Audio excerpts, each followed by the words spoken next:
63 years old, pero siya po ay isang retired government employee at ngayon po ay nagvo-volunteer sa isang simbahan. Anim po ang kanyang anak, yuda na, si Nanay Bernardita Padilla. Nanay, good morning!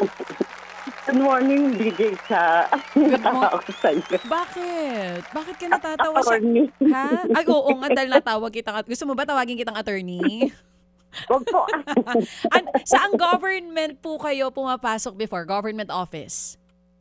Yung pong may iskandalo ngayon, DPWH. Matagal po. Ano po mismo ang job description nyo sa DPWH? At gaano kayo katagal?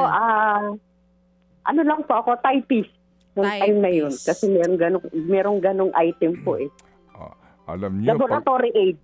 pag sinabi mong typist, panahon pa na may makinilya. Kasi Baka naman umabot siya sa computer. Kung ngayon yan, computerist. Yun, oo nga. So, Nanay, ilang years kang nagtrabaho bilang typist sa DPWH? 9 years po. 9 Nine. years. So, ang presumption ko sa inyo, Nanay, kabisado yung ASF LKJ. Tama ba, Nay? Sa kaliwang kamay. Kaliwang kamay. AF, tama ba, Nay? ASDF. Ano po? FG. Okay. LKJ, tama ba? Sa kanan? So, maghahalata po. Opo. Dati kasi yung mga term yan, paper namin. Sa typewriter yan. Dati, yung term paper namin, pupunta pa kami sa mga typist para ipamakinilya yun. Oo. Opo. Huwag kalimutan ng carbon paper.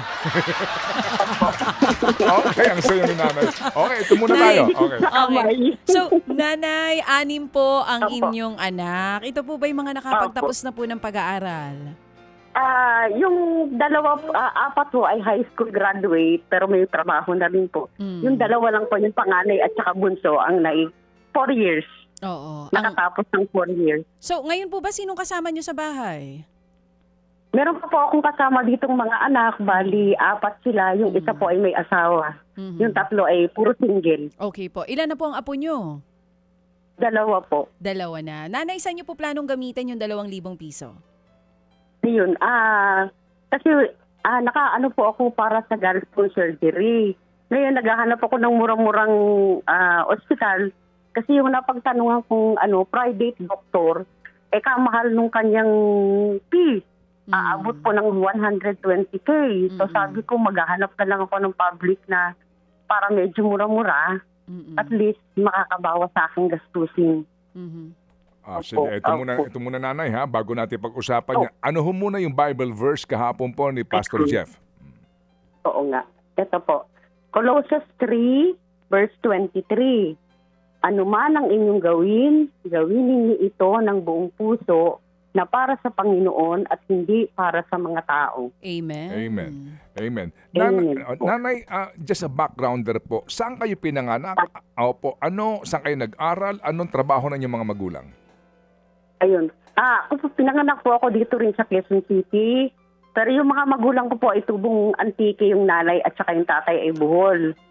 Ang nanay ko po ay isang labandera at yung tatay ko po ay isang government employee sa DPWH din po. Okay. Kaya po ako napasok din. Ano po natapos sa pag-aaral? Ako po ay high school graduate pero nag 6 months typing lesson po. At Nanay, saan kayo sa Quezon City? Dito po sa Bago Bantay. Alright. So kayo po kaninyo ay ma-ooperahan dapat nga sa gallstone, no? Opo. Nag-consult na ba ho kayo sa PhilHealth dito kung anong pinakamagandang pamamaraan para kayo mabawasan po yung gastusin?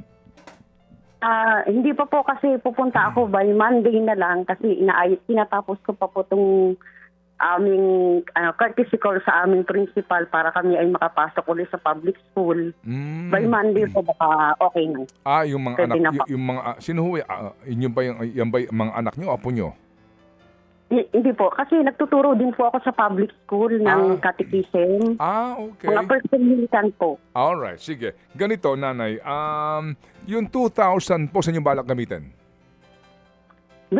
Kung makakano ko, para pang laboratory ko muna. Kasi sabi ng doktor, pagka sa surgery din po ako na isasalang, kailangan bago lahat ng laboratory ko. Correct, opo. Kinakailangan latest na laboratory. Lahat ho ba ito? Ano pong particular na laboratory? Yung sa, yung para po sa gallstone, makita po yung sa loob. Oo. Ang tawag ba doon? Kalimutan ko Opo. yung tawag doon. Oo, sa lahat. Parang hindi lang. Anyway, sige. X-ray, Ganito. kasama din po. Opo. Anyway, sige.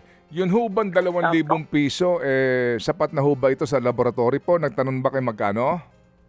Hindi ko pa ho sigurado, pero hingi na lang po ako, halimbawa ko lang, hingi po akong tulong sa mga anak. Amen. Sige, ganito nanay ha.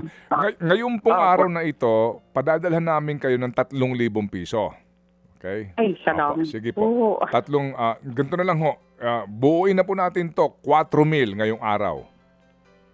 Thank you. Alright. Thank you. Okay, sige po. Itong 4,000 para po sa inyong pang-laboratory. Balitaan nyo kami ha kung paano po itong inyong operasyon kasi baka lang ho hindi kami nangangako. Baka lang po mabigyan kayo ng guidance kung paano po yan mailalapit sa PhilHealth. Para ho na sa ganon, kasi kung kasama yan sa binabanggit po at ipinapangalandakan po ng DOH PhilHealth na libre, baka po naman mabigyan namin kayo ng tulong doon kung saan pong ospital meron yan at magkaroon po kayo ng consultation sa mga espesyalista doon po sa government hospital. Kung mamarapatin po ninyo.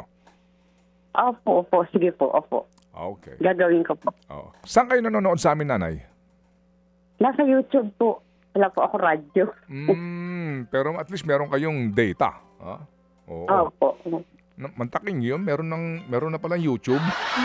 Siyempre, oo, si nanay. Dati makinila si nanay, ngayon Hindi lang. YouTube na. Tech-savvy na rin ang ating mga lolo't lola. Sige. Oo. Nanay, hindi po sa amin galing yung 4,000. Galing po ito kay Happy Daddy at maging kay Happy K at yung pong 2,000 galing po kay Cute Attorney. Ayan. So, 4,000 yan pero ang aming pong ang aming mga Happy Anonymous, naka-standby lang po sila ngayon dito at mag-aabang po sa ating pong susunod na ugnayan. Okay, nanay?